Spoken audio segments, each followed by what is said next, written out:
Bonjour à tous. Saint-Genès, un homme abat son voisin avant de se suicider. Explication dans cette vidéo. À 72 ans, Jean-Claude Fillère aime bien faire la sieste après le déjeuner.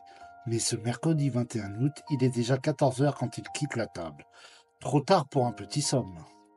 Je vais plutôt couper un peu de bois, lance-t-il à sa femme. Ensuite, si tu veux, on ira faire des courses. L'homme attrape sa tronçonneuse et s'installe devant son portail, dans la rue, où est garée sa remorque pleine de bois. Quelques secondes plus tard, le bruit strident de l'engin déchire le silence de la campagne. Il l'ignore, mais il ne lui reste plus que quelques minutes à vivre. Un homme le guette, tapi de l'autre côté de la rue. Jean-Claude est un Auvergnat pur jus, aîné d'une fratrie de 8 enfants. Il est né au Vernet, une commune de la Haute-Loire, dans la ferme de ses parents.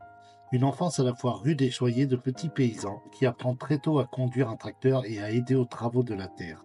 Serviable, bon vivant et volontiers blagueur, le garçon adore l'accordéon et aime danser jusqu'à l'aube.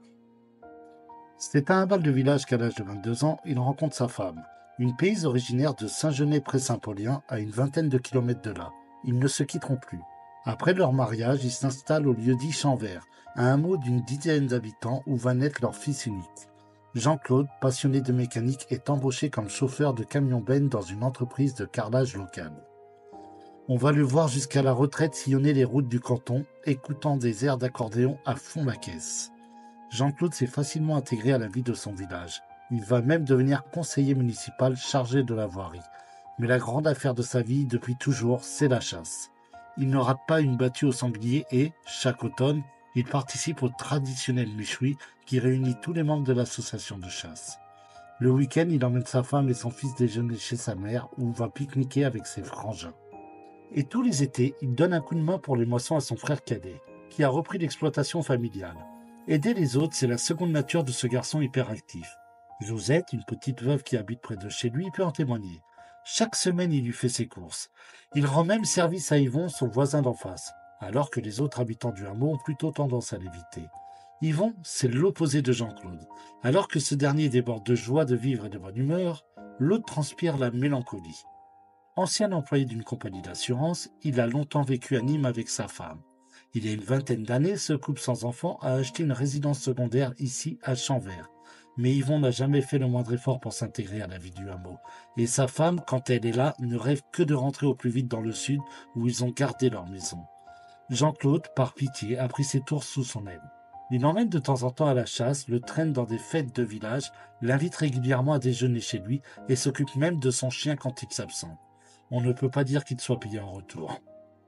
La gratitude n'est pas le fort d'Yvon. En fait, l'homme a un gros problème d'alcool. Quand il abuse du ricard et du vin, il devient d'une humeur exécrable et se laisse aller à de violents accès de colère. Par charité, Jean-Claude évite d'en parler autour de lui, mais une de ses proches se souvient de l'avoir entendu dire, il y a quelque temps. Je viens de voir Yvon. Il avait pas mal picolé, il n'était pas joli. Malgré tout, Jean-Claude continue de lui tendre la main. Le mardi 20 août, il l'a encore invité à déjeuner chez lui avec sa femme. Le repas était détendu, mais la femme d'Yvon semblait pourtant excédée. Je pars dimanche, a-t-elle glissé à la femme de Jean-Claude. Je n'en peux plus. Yvon est très énervé. Le lendemain, Jean-Claude est à milieu de penser aux états d'âme de son voisin lorsqu'il commence à débiter son bois après le déjeuner. Dommage. Voilà une vingtaine de minutes qu'il s'attelle à la tâche quand claque soudain une première détonation. La tronçonneuse roule par terre et s'arrête net, le moteur coupé par le dispositif de sécurité. Dans le silence revenu résonne un nouveau coup de feu, suivi quelques minutes plus tard d'un troisième. Josette, la veuve qui habite à une centaine de mètres de là, les a entendus. Les chasseurs sont fous de tirer aussi près des maisons, a-t-elle juste le temps de penser avant que son téléphone ne sonne. À l'autre bout du fil, la femme de Jean-Claude en larmes. Venez vite, on a tiré sur Jean-Claude. La malheureuse vient de découvrir son mari allongé, au milieu d'une mare de sang, entre son tas de bois et sa tronçonneuse. Il a pris 2 balles, une dans le dos et l'autre dans la nuque. Le crime n'a eu aucun témoin, mais il est signé. La femme d'Yvon, au même moment, sort de chez elle comme une folle. Elle vient de trouver son mari affalé dans un fauteuil, la tête en sang. À côté de lui, le revolver avec lequel il a tiré à 2 reprises sur Jean-Claude avant de le retourner contre lui. La pauvre femme est tellement choquée qu'elle devra être hospitalisée aux urgences psychiatriques de l'hôpital Sainte-Marie au Puy-en-Velay.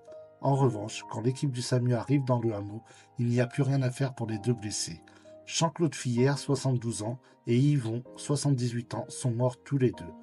Le meurtrier n'a laissé aucun écrit pour expliquer son geste.